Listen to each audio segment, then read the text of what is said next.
আইন শৃঙ্খলা বাহিনীকে নিয়ে বাংলাদেশের মানুষ আসলে অস্থিতিশীল অবস্থা পার করছে। দেখুন, একটা জিনিস চিন্তা করেন আপনি, কোনো জায়গায় কোনো অকারেন্স ঘটার পরে আইন শৃঙ্খলা বাহিনী সেই অপরাধীদের দ্রুত গ্রেপ্তার করে, কিন্তু অপরাধ সংগঠিত হওয়ার আগে সেটাকে নিরাপত্তা দেওয়ার বা অপরাধ সংগঠিত যাতে না হয় সেই জিনিসটার ব্যবস্থা নেওয়ার সক্ষমতা আইন শৃঙ্খলা বাহিনী হারিয়ে ফেলেছে। আর এই কারণেই খিলাফতে মজলিসের আজকের আমির মাওলানা মুমিনুল হক সাহেব তিনি একটি বক্তব্য তুলে ধরেন যে বাংলাদেশের বর্তমান আইন শৃঙ্খলা বাহিনী তারা অপরাধ নিয়ন্ত্রণ করতে ব্যর্থ হচ্ছেন, কিন্তু অপরাধ সংগঠিত হওয়ার পরে তারা অপরাধীকে দ্রুত গ্রেপ্তার করছেন। এতে দেশের মানুষ ক্ষতির সম্মুখীন হচ্ছে। এটা আসলেই সত্য কথা। যদি আপনি তার কথার সাথে একমত হন, কমেন্টে জানাবেন এবং আপনাদের মতামত তুলে ধরবেন, কারণ এটা আসলেই বাংলাদেশের বর্তমান অবস্থাটা এমন হচ্ছে। আগে আপনারা দেখতেন না বাংলা মুভি, যে আরে ভিলেন আসছে, আয়শা এক মহিলাকে তুইলা নিয়ে গেছে, বা আয়শা মাইরা ফেলছে 2-3 জনকে, ঠিক আছে, তারপরে তাদেরকে উঠায় নিয়ে গেছে, যাওয়ার পরে পুলিশ আয়শা হায় হায় কই গেল খুঁজতেছে।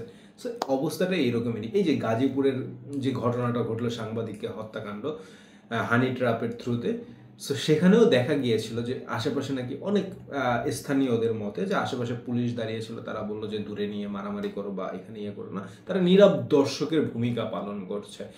এটা বাংলাদেশের বর্তমান সময়ের জন্য খুবই গুরুত্বপূর্ণ। আইন শৃঙ্খলা বাহিনীর তৎপর হয় এবং তাদের তৎপরতার সহিত দেশের আইন শৃঙ্খলাকে মেনটেন করা। আদারওয়াইজ বাংলাদেশের আগামীর যে পরিস্থিতি আসছে নির্বাচনকে কেন্দ্র করে, তাতে আরও প্রাণহানির সংখ্যা দেখা দিচ্ছে। কারণ কোনো দলই কোনো দলকে বিশ্বাস করছে না, অভ্যন্তরীণ কোন্দল বৃদ্ধি পাচ্ছে, দলীয় সংঘর্ষ বৃদ্ধি পাচ্ছে এবং আমরা বিভিন্ন সময় শুনতে পাই একই দলের 2 গ্রুপের মধ্যে সংঘর্ষে অনেকজন মারা গিয়েছে, অনেকজন আহত হয়েছে এবং বিভৎসভাবে তারা ঝগড়াঝাটি করছে।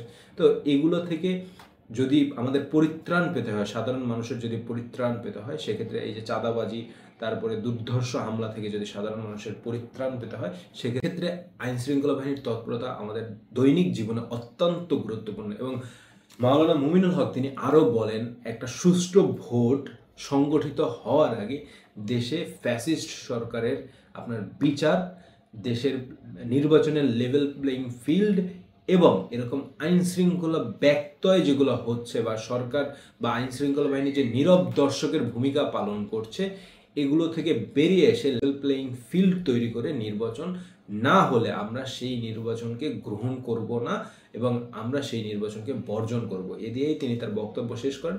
ভিডিওটা ভালো লাগলে লাইক, শেয়ার, সাবস্ক্রাইব করুন। পরবর্তী ভিডিও দেখার জন্য আমন্ত্রণ রইল। আল্লাহ হাফিজ। আসসালামু আলাইকুম।